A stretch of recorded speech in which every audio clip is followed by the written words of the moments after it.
In this first example of applying thermal changes to our models of axial elongation, we're going to look at one specific member in three different scenarios. One where it's got two free ends resting on a table, but two free ends free to expand without meeting any constraints, and then we'll have that particular member then fixed between two constraints, and then a third case where there'll be a gap. It'll be allowed to partially expand before it hits constraints. Right? And so there's two key things here as we approach this, and that is to go back and remember that thermal strains are equal to our coefficient of thermal expansion and contraction times then the temperature change. And then the other thing is to note is that the total strain that happens in a member is composed of the strain that's induced by stress, by Hooke's law, plus that strain caused by temperature. Right? And so here in this first case we have the ends are free, no applied load. So right off the bat there, we know that with the sigma equals P over A, and that the strain is equal to sigma over epsilon, that first one is going to have a zero stress, right? It's free to elongate. There's no constraints to put it into a stress situation, right? And then plus our alpha T times delta T for our thermal expansion in this case, where we have a temperature increase of plus 50 degrees Fahrenheit. All right, that's a little concession to the folks who are engineering folks who don't make a differentiation between degrees Fahrenheit and Fahrenheit degrees. Steel is got a coefficient of thermal expansion of 6.6 times 10 to the minus 6 inch per Fahrenheit degree, and so now I'm going to make that change, right? And then times our 50 Fahrenheit degrees change means that then we're going to have 6.6 e 6 minus times then our 50 will have 3.3 times 10 to the minus 4th inch per inch for our strain, for our total strain. All right, and so then to get our new axial elongation, then we'll end up with a that's equal to the strain total times the original length. So that's 3.3 times 10 to the minus 4th inches of deformation per inch of original length times 10 inches. And of course that's a nice, easy, simple one to go calculate. We have a net elongation of 0.0033 inches. Very small, right? And we're going to see just how small might be when we go to the fully constrained situation. Right? So fixed end, there's no net total elongation here.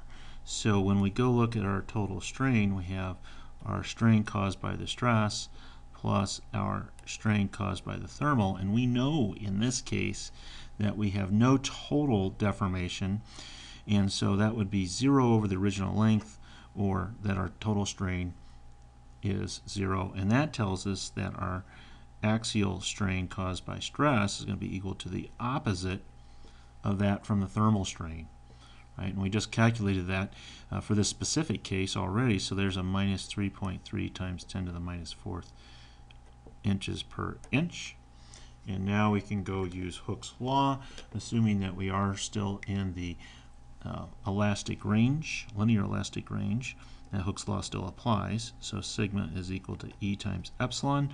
Look up the modulus of elasticity for steel, commonly taken as 29,000 ksi, times then our strain, minus 3.3 times 10 to the minus 4th inch per inch, and that's where we end up with the minus 9.57 ksi, the minus sign in this case indicating to us that we have a compressive stress, right? Because the plus was elongation the way we had set this up, so minus means the opposite of elongation, or does that mean shortening in essence, or going from tension to compression? And so we have, right, we have a net then 9.57 ksi compression. A36 steel has a yield stress of 36 ksi, so that's good for a consistency check that our model is appropriate. Right? And then finally, we have the case where we have partial constraint. Right? So we have a case where we have a gap of only 1/1000th of an inch, and we're still having the same temperature change. So part of that temperature change is going to let the member expand freely up until it reaches the fixed support. And then the rest of that will then become just like the previous one, a fully constrained. Now, we could solve this problem by calculating how much of that 50° got us up to this point and go that way. But note what we can also do here, that we can go back to our basic, that thermal strain is equal to the sum of the strain caused by the axial forces that develop plus then the thermal strain. Right? And before that was equal to 0, but now we know that we have a final total strain that's going to be an elongation, so 0.001 inches divided by the original length of 10 inches, and then that's going to then equal our strain caused associated with the stresses plus then our thermal strain, which we have already calculated as when in the free case, that when it's freely expanding here, we know that we get this 3.3 times 10 to the minus fourth, right? Again, inch of deformation over inch of original length. And so in this new situation here, then we calculate that our net strain is going to be equal to then 0.001, that's 1 times 10 to the minus fourth, minus 3.3 times 10 to the minus fourth, or a net of minus 2.3 times 10 to the minus fourth. That was less than what we had before.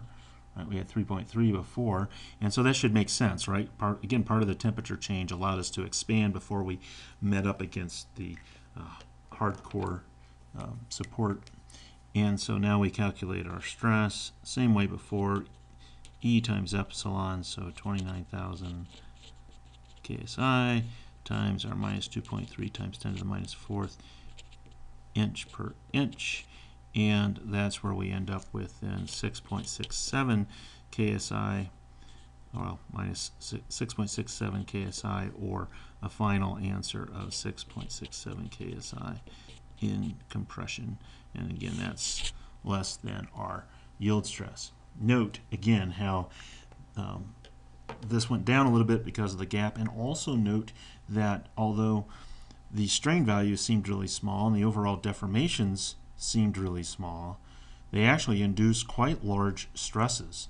And in this first case, we ate up almost 1/3 of the available capacity just through that temperature change. Here, we're eating up about 1/6 of that available capacity, and reality is we're not even going to be allowed to get that close to the yield stress before we call it a day, for a variety of reasons. One, we want to stay away from the edge of the cliff, but also because this is in compression, and the criterion that we'll use in compression will be less than this 36 KSI most likely.